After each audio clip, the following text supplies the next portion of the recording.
भतारी मेरा होली में धोखा दिया है, भतारी मेरा होली में धोखा दिया है। तब मैंने भी देवरती को मौका दिया है, तब मैंने भी देवरती को मौका दिया है। भतारी मेरा होली में धोखा दिया है, भतारी मेरा होली में धोखा दिया है।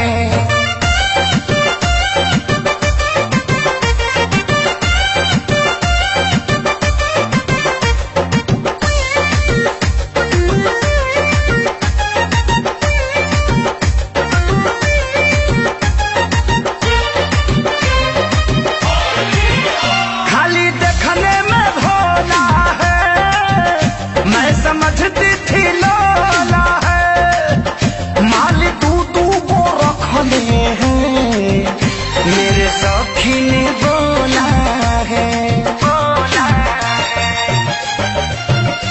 वो खाली देखने में भोला है। मैं समझती थी लोला है, माली तू वो रखने हैं, मेरे सखी ने बोला है। मिलने जाता है मुझको पाता है, झुमका बड़ा बड़ा उसको मुझे छोटा दिया है। भतारी मेरा होली में धोखा दिया है, भतारी मेरा होली में धोखा दिया है। तब मैंने भी देवरा जी को मौका दिया है, तब मैंने भी देवरा जी को मौका दिया है। भतारी मेरा होली में धोखा दिया है, भतारी मेरा होली में धोखा दिया है।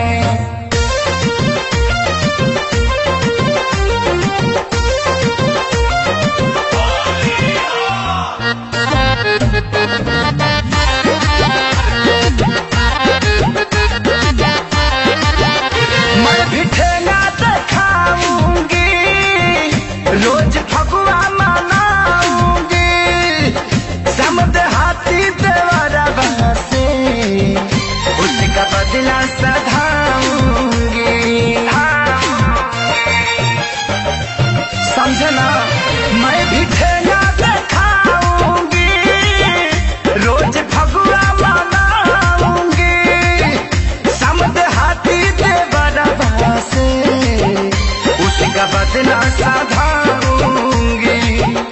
पूरा हाना है, पता चला है कि खेसारी ने रकम उसको मोटा दिया है। भतारी मेरा होली में धोखा दिया है, भतारी मेरा होली में धोखा दिया है। तब मैंने भी देवरा जी को मौका दिया है, तब मैंने भी देवरा जी को मौका दिया है।